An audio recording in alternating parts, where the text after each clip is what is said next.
E aí, pessoal, tudo bem com vocês? Tudo certo, meus queridos, minhas queridas? Vamos começar mais uma semana bem forte, bem intensa e bem interessante de preparação para o seu Enem. E aí, preparados? Preparados para a semana? Preparados para a aula de hoje? Preparados, meus queridos? Sim. Paulinho, Denise? Totalmente. Firme e fortes. Vamos lá? Vamos. Agosto, né? Aquele mês tinha uma brincadeira, né? Interminável. Chega dezembro, mas não acaba agosto, né? Tinha uma brincadeira no Facebook esses dias. É impossível, dizia o meme, é impossível que não tenha acontecido nada na Bíblia para não ter um feriado em agosto, né? Vamos lá, né? Vamos esquecer essa preguiça aí, vamos trabalhar, pessoal. Caderninho na mão, porque eu vou começar hoje com uma questão bem difícil da prova de Ciências Humanas de 2012. Essa é aquela questão, eu não tenho esses dados para te mostrar, mas eu diria que entre 20, 15, 18% aí de quem fez a prova nesse ano acertou essa questão. É uma questão sobre violência e criminalidade no Brasil. Um tema que aparece pouco na prova do Enem, tá bom? Então aí fica uma primeira dica para você. Um tema super polêmico, um tema super quente, né? Um tema que está diariamente aí no noticiário brasileiro em geral, que mexe muito com os nossos sentimentos, com os nossos anseios, com a nossa cidadania, né? O Brasil de fato sofre desse mal e nós ainda não encontramos soluções efetivas para o problema. No entanto, como é um tema como é um tema muito polêmico, como é um tema que mexe muito com os nossos sentimentos, as nossas paixões, o Enem tende a deixar de lado. Legal? Então, é outra dica que eu dou para você. Na prova de Ciências Humanas, esses temas polêmicos que muitas vezes são discutidos aí na mídia, torto e à direito, como a legalização do aborto, a legalização de certas substâncias psicoativas, como a maconha, redução da maioridade penal. Fica tranquilo, tá? A tendência é que esses temas não apareçam na prova do Enem assim, explicitamente, tá bom? Para você ter uma ideia, o Enem trouxe uma única vez o tema da criminalidade e da violência no Brasil e trouxe de uma maneira assim, fugindo da realidade, fugindo do cotidiano, do noticiário brasileiro em geral. Vamos ver? Vamos ler os textos, porque são 2 textos numa questão imensa e conversar sobre eles? Então, olha lá, na nossa tela então, né? Começamos por este primeiro tema, a violência. E vem lá, estamos na prova 2012, tá bom? Prova oficial de 2012. O texto 1 abre assim, O que vemos no país é uma espécie de espraiamento e a manifestação da agressividade através da violência. E aqui, olha o teu vocabuláriozinho, né? Denise, ajuda a gente. Espraiamento, um verbo meio inusitado para o nosso aluno do ensino médio. Não é muito comum, mas espraiamento é justamente esse espalhamento, né? Essa questão de espraiar, né? Como a praia, né? Assim, um aumento, né? Se a gente olhar a questão, inclusive anotar esses tópicos que você está colocando, tanto espraiamento como agressividade, criminalidade, seriam alguns itens interessantes para a gente grifar. Agressividade, eu grifaria criminalidade. Uhum. Eu estava até grifando aqui, grifaria também áreas abandonadas pelo poder público. Mais para frente, né? Deixa eu continuar lendo o texto. Sim, sem dúvida. E aí a gente vai grifando essas partes. Então, continua lá. Isso se desdobra de maneira evidente na criminalidade, que está presente em todos os redutos, seja nas áreas abandonadas pelo poder público, tá aqui o trecho que a Denise queria que nós grifássemos, seja na política ou no futebol. O brasileiro não é mais violento do que outros povos. Olha que interessante aqui, Mas a fragilidade, eu gostaria de grifar essa parte, do exercício e do reconhecimento da cidadania e a ausência do Estado em vários territórios do país, se impõe como um caldo de cultura no qual a agressividade e a violência fincam suas raízes. Então, pessoal, olha só. Aquela parte final do texto é a explicação que o autor está dando para a violência no Brasil. Ele confere duas razões para a violência no Brasil. Primeiro, a fragilidade da nossa cidadania. E segundo, o abandono, a ausência do Estado em algumas regiões e alguns territórios do país. Então vamos lá, vamos entender um pouco essas razões que ele está dando aqui. São muito simples. Né? Uma fragilidade da cidadania. O que isso significa? Ora, que os direitos básicos da cidadania valem para alguns, mas não valem para todos. Ok? Um exemplo para você. Quando aquele menino no Rio de Janeiro foi acorrentado num poste, lembram disso há um ano atrás? Um menino de 15 anos, ele era um trombadinha, ele fazia pequenos furtos, roubava carteiras ali no centro do Rio de Janeiro, não me lembro se era na praia de Copacabana, enfim. Aí alguns moradores pegaram ele, simplesmente amarraram no poste e deixaram ele ali, né, esperando para a polícia vir e pegá-lo, mas claro, com um certo grau. Depois a gente veio a saber através das notícias, né, de que bateram no menino, de que xingaram o menino e coisas desse tipo. Esse fenômeno que aconteceu no Rio de Janeiro foi acontecendo diversas vezes em outras cidades do país no último ano, até que no Maranhão, alguns meses atrás, não só acorrentaram um bandido, como bateram nele até a morte. Você deve ter visto aí se você está acompanhando o noticiário. Qual é o grande problema desse tipo de situação? O problema é o direito de defesa em todo o Estado de Direito, ok? Eu não estou dizendo que essas pessoas estão certas em ter cometido o que elas cometeram, obviamente que não, mas todo mundo que comete alguma infração tem o direito, em um Estado de Direito, de passar por um processo jurídico, ok? Em que ele vai ser julgado e, se for condenado, ele vai pagar uma pena. Seja uma multa, seja a perda do seu direito de liberdade por um período de tempo. E nesse processo ele tem o direito de defesa. Isso faz parte de uma cidadania em um Estado de Direito. Que direito esse menino ou esse outro sujeito lá no Maranhão que acabou morrendo teve de se defender? Né? É por isso que nós temos um negócio chamado justiça, uma instituição chamada justiça, para ela dar conta desse tipo de situação, ok?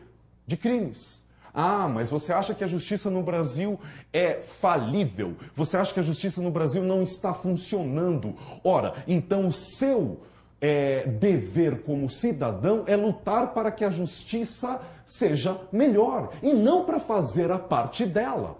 Porque daí acabou cidadania, virou, né, todo mundo contra todo mundo. Que tipo de segurança você tem quando você sabe que aí fora todo mundo pode fazer o que bem entender, juridicamente falando, não é?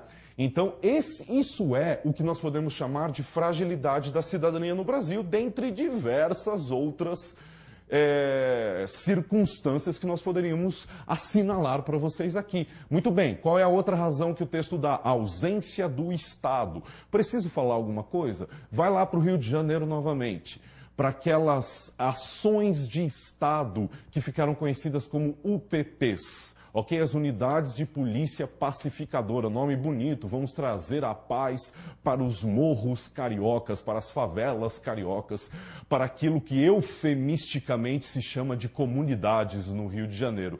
Beleza, maravilha, vai dar certo? Óbvio que não vai dar certo, porque a unidade de polícia pacificadora é polícia, é a única instituição do Estado que aqueles miseráveis, pelo menos economicamente, conhecem. Educação de qualidade, saúde de qualidade, saneamento básico de qualidade, né? Possibilidades de crescer na vida, de sonhar com condições melhores de vida lá na frente, para si mesmo, para os seus filhos, para todos os seus familiares. Muito difícil, muito difícil. Essa galera, pessoal, nos últimos anos, nas últimas décadas, os pobres no Brasil melhoraram de vida porque trabalharam muito em confluência com uma estabilidade econômica e com políticas públicas que distribuíram renda. Esse contexto fez essa população melhorar, mas os serviços básicos que definem a atuação de um Estado em todo o território nacional, isso acabou não acontecendo. Então, quando você entra numa região pobre e miserável só com polícia, a consequência é violência. Perfeito? É você morador daquela região, tende a dizer assim, opa, o Estado não está comigo. Porque quando ele vem aqui, ele vem para dar porrada. Ele não vem para me proteger. Perfeito? Essas são as duas razões que o texto dá para o problema da criminalidade e da violência no Brasil. Vamos ler o segundo texto e ver para onde a questão quer nos jogar? Vamos lá. Leonardo, só antes de você passar para o 2... Por favor, Denise. Eu acho que até para a gente isentar um pouquinho a questão da criminalidade, quando você fala do rapaz que foi amarrado na bicicleta. Na bicicleta, no poste. Isso. Né? Então, assim, algumas pessoas eles vão, né, alegar que era um ladrão, um bandido, que estaria certo. Agora, quando a gente pensa que há 15 anos atrás, quando aquele índio foi morto... queimado em Brasília, o Galdino.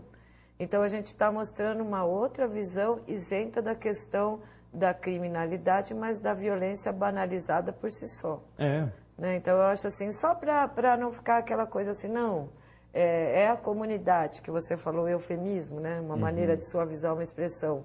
Mas eu acho que em relação a essa violência, aplicada também numa pessoa inocente e por rapazes da classe média. E que também foi disseminada em outros estados, né, que passaram também a queimar pessoas ali que estavam na rua por uma razão, né, a qual a gente não faz ideia. Mas só isso, era só para trazer um contraponto em relação a isso. O exemplo é ótimo, porque ele mostra que nós não estamos cometendo esse tipo de infração à cidadania só a quem cometeu crimes, mas a quem também não os cometeu. Agora, o interessante é a gente sublinhar que, por mais que a pessoa tenha cometido crime, se você acha que a justiça não está fazendo o trabalho dela, você tem que ajudar o Brasil a fazer com que a justiça funcione e não fazer a justiça pelas suas próprias mãos. Essa é a grande diferença. Perfeito? Né? Nós temos sim um problema de justiça no Brasil, de atuação, de prática da justiça no Brasil. Agora, enquanto cidadãos, nós precisamos ajudar a justiça a funcionar institucionalmente e não fazer o papel dela. Né? Dou outro exemplo para você, bem próximo do que nós estamos conversando aqui. O Enem é aplicado nos presídios brasileiros. Você não acha isso correto? Eu acho mais do que correto. Por quê? Porque o preso perdeu o seu direito de liberdade. Ele não perdeu o seu direito de, por exemplo, entrar em uma universidade pública deste país. Ele também não perdeu o seu direito político de votar. Perfeito? É por isso que há eleições também dentro dos presídios. Os presidiários, os presos, votam nas eleições brasileiras. Então, a gente precisa entender um pouquinho de direito e de Constituição para poder entender o que é justiça e o que é penalidade nesse país. Beleza? Vamos lá? Vamos ler o texto 2? Agora, eles dão um chute lá para cima e jogam a questão por uma generalidade bem difícil de acompanhar. Numa sociedade... Nenhuma sociedade pode sobreviver sem canalizar as pulsões e emoções do indivíduo, sem um controle muito específico de seu comportamento. Nenhum controle desse tipo é possível sem que as pessoas anteponham limitações umas às outras. E todas as limitações são convertidas na pessoa a quem são impostas em medo de um outro tipo, de um ou outro tipo. texto truncado, né, Denise? Um elemento de ligação ali, Onde? ali, todavia, porque ele vem com uma afirmação, não é? Ele está falando a questão do controle específico, do comportamento relacionado às emoções do indivíduo. Então, assim, todavia, entretanto, nenhum controle desse tipo é possível. Né? Então, eu não sei, tenho a impressão que faltou ali esse elemento coesivo. Até porque ele vem com uma ideia contrária àquela situação ali, né? Que ele acha que é a importância de um controle. Não sei se você concorda comigo. É porque ele vai dizer na segunda frase do texto que esse controle só vai acontecer, né, sem que as pessoas... só vai acontecer, melhor dizendo, se as pessoas antepuserem, colocarem limitações umas às outras. E todas as limitações serão convertidas a quem elas são impostas em medo de um ou outro tipo. Na prática, Denise, pessoal, o que o Norbert Elias, aí, um sociólogo clássico, quem for fazer ciências sociais, obrigatoriamente vai ler muito mais desse autor, ele está dizendo assim, olha, o que nós conhecemos por civilização depende de freios morais e éticos. Ok? E quem define esses freios morais e éticos é a sociedade. Então, nós vamos ter, antes de mais nada, medo de fazer o que talvez aqui dentro da nossa cabeça nós gostaríamos de fazer. Por quê? Porque nós vivemos com outras pessoas que não gostariam que nós fizéssemos o que nós desejaríamos fazer. Né? Então a própria sociedade impõe um controle ao indivíduo. É isso que o Norbert Elias está defendendo ali. Nós temos medo de fazer o que nós, talvez dentro dos nossos sentimentos e dos nossos desejos, gostaríamos de fazer. Por quê? Porque vivemos em sociedade. Aí entraria a questão de moral e ética? Não. Entraria, claro, porque toda a sociedade vai definir uma moral e uma ética específica, né? Então, por exemplo, entre nós brasileiros, por enquanto, o aborto, por mais que seja super polêmico, é proibido. Então, numa sociedade moderna, num Estado de direito, a lei ela é o maior exemplo da nossa ética, das nossas regras de comportamento. Sim. Então, até segunda ordem, aborto está proibido nesse país. Então, embora se você... na sua cabeça você tenha um outro sentimento, a questão ética aí. É, isso. Então, se de repente eu desejo, né, vamos falar assim de uma maneira até meio psicanalítica aqui, se uma pessoa até dentro da cabeça dela tem desejos de estupro, sim, ela controla esses sentimentos. Esse é o argumento do Norbert Elias. Ele vai controlar esses desejos... Medo. Em razão das leis, em razão da ética, em razão da moral, em razão da sociedade que nós vivemos. Então, caramba, como é que você junta os dois textos? Olha só o grau de dificuldade dessa questão. Olha só como ela vai perguntar para nós. Vamos lá para o comando dela. Considerando-se a dinâmica do processo civilizador, tal como descrito no texto 2, o texto do Elias, que nós acabamos de ler, o argumento do texto 1 sobre o Brasil, acerca da violência e agressividade na sociedade brasileira, expressa a. Então, isso é questão para um leitor muito sagaz. Por quê? Porque ele tem que ler o texto 1 de acordo com a lógica do texto 2. Viu como é difícil? Vamos ler as alternativas e ver se a questão facilita a nossa vida nelas? Olha lá. Então, o texto 1 está expressando incompatibilidade entre os modos democráticos de convívio social e a presença de aparatos de controle policial. Pessoal, se você é um bom leitor, a alternativa A está dizendo assim: democracia e polícia são incompatíveis. Elas não podem viver juntas. Não dá, né? Não dá. Uma democracia depende de uma polícia. Agora, que tipo de polícia é essa, né? Agora, a instituição policial em si e a democracia precisam uma da outra, convivem muito bem em uma organização civilizacional, tal como o Elias está pressupondo ali no texto 2. Então, a alternativa A é errada. 2. B. Manutenção de práticas repressivas, de matar, né? Não, herdadas dos períodos ditatoriais sob a forma de leis e atos administrativos. A B está dizendo assim, olha, para o texto 1, a violência e a agressividade, a criminalidade no Brasil existe porque nós mantemos leis da ditadura. É isso que está dizendo. Bom, me desculpe, se você marcou essa, você faltou na aula de história, porque na aula de história você deveria ter aprendido que em 1988 nós aprovamos uma Constituição Federal que eliminou todas as leis, os atos institucionais da ditadura militar. E implantou neste país uma lógica jurídica completamente diferente do que nós vivíamos entre 64 e 85, 87. Então, completamente errada. Mas você pode dizer assim, mas nós temos resquícios da ditadura em nosso comportamento social, por exemplo, no comportamento da polícia militar neste país. Verdade, verdade. Mas isso não é lei, isso é comportamento, isso é jeito de viver, isso é jeito de pensar, isso não é lei. Então, errada. Perfeito? C.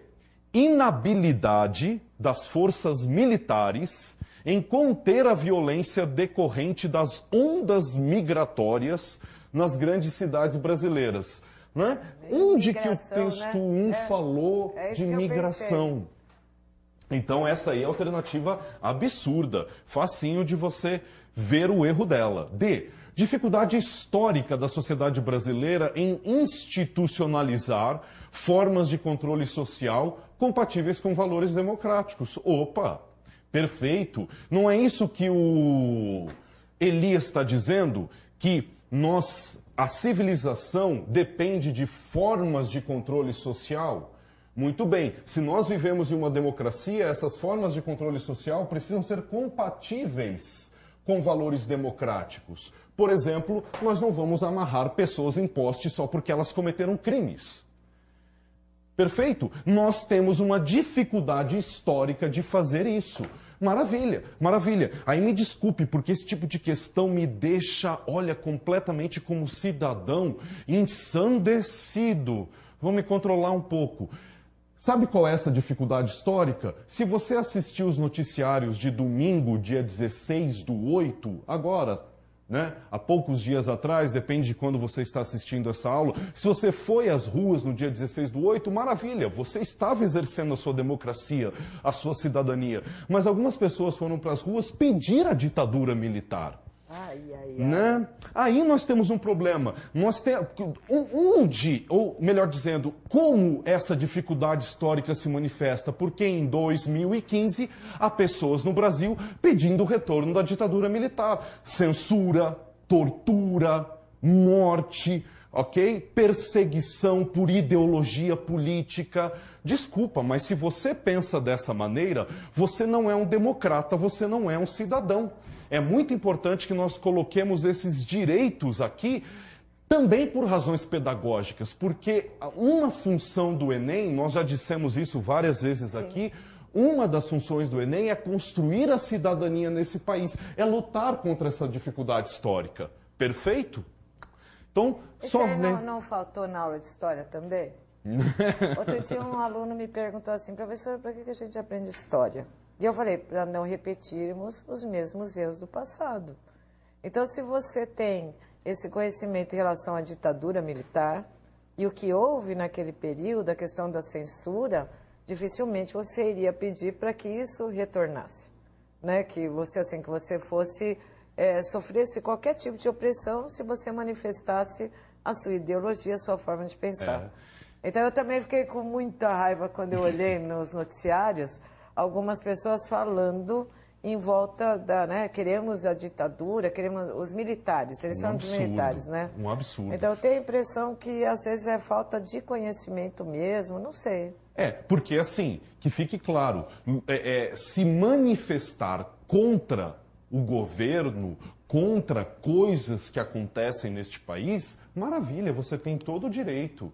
Como democracia, como cidadania. Vai lá, faz a sua atuação política, participa da vida pública. Agora, pedir como alternativa o retorno da ditadura, aí você está querendo jogar o bebê fora com a água do banho, né? Você está querendo se opor ao atual governo, pedindo para que a ideia de democracia vá junto com ele. Não dá, né, pessoal? Não dá. A gente precisa ser um pouquinho mais qualificado no debate, tá bom? Vamos ler a última alternativa só para passar a régua nessa questão? Vamos lá, por favor. Incapacidade das instituições político-legislativas em formular mecanismos de controle social específicos à realidade social brasileira. Pessoal, isso aqui também é outro problema, porque isso aqui, ó, isso é função tua, minha, de todos nós. Por favor, vamos parar. Aqui neste país a gente tem uma compulsão em apontar o dedo para o Estado. Já disse isso aqui, vou fazer o meu argumento. Em apontar o dedo para o Estado dizendo a responsabilidade por tudo nesse país é do Estado, é sua. E eu fico de boa aqui, no meu sofá, tranquilão. Moçada, não dá, não há país que vai formar a sua cidadania, que vai formar um respeito às leis, aos valores, à ética, à comunidade, se todos não participarem. Então, não dá para você ficar apontando o dedo só para as instituições político-legislativas dizendo que a responsabilidade é delas. Aliás, elas estão trabalhando em alguma medida muito bem em alguns quesitos, né? A Constituição de 88 ela é muito interessante em termos de cidadania. Agora, como é que a gente bota ela em prática? Esse é o ponto. E esse ponto depende de mim, depende de você. Depende de você aí, quando for estacionar o seu carro, não colocar ele na vaga de idoso ou na vaga de deficiente, sendo que você não é idoso nem deficiente. Perfeito? Isso sim é cidadania.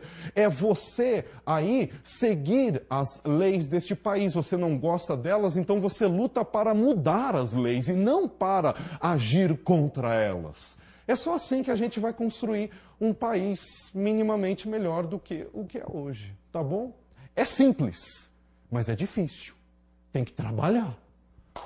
Beleza? Então tá aí a D como a alternativa correta. Maravilha? Eu tenho mais um tempinho ainda e eu quero trabalhar, eu vou deixar essa questão 7 para depois e vou trabalhar rapidinho a questão 19, beleza? Questão 19 ela é bem simples, ela é bem tranquila, mas ela envolve aqui uma dimensão da prova de Ciências Humanas do Enem que a gente ainda não trabalhou. Quero dar essa dica para você. Leitura de textos não verbais. Perfeito? Na aula do Marlos, com a Denise, vocês estão aprendendo a ler textos, ok? Textos verbais e textos não verbais, como charges, como fotos, maravilha? Então, o que esses textos estão nos dizendo? Né? Há mensagens nesses textos, há informações nesses textos. E você precisa ser capaz de assimilar essas mensagens para poder fazer a prova de Ciências Humanas também. Né, Denise? Fundamental. A imagem, ela tem, essa aí, por exemplo, ela não tem a linguagem verbal, né? Pois é. Então, o aluno tem que ter essa capacidade de observar, ver qual que são os elementos presentes, tanto no primeiro plano quanto no segundo plano, e depois apreender os sentidos. Quando eu falo apreender, é expandir esse conhecimento para aquilo que você já conhece. Então, a própria questão já fala do século em que está inserida essa foto, né? Início ali, a gente estava falando da época início do século XX. Isso, depois ali, né? Isso. Porque eu já tomei a liberdade da questão, de dar uma ele já olhadinha. levanta. Então, início do século XX, a Revolução Industrial.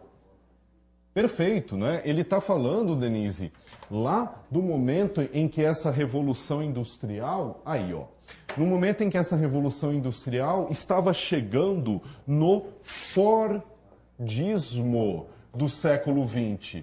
O Fordismo, que ficará conhecido, ou você aí que está estudando, também como o Taylorismo, ok? Ele é um sistema de produção baseado na eficiência.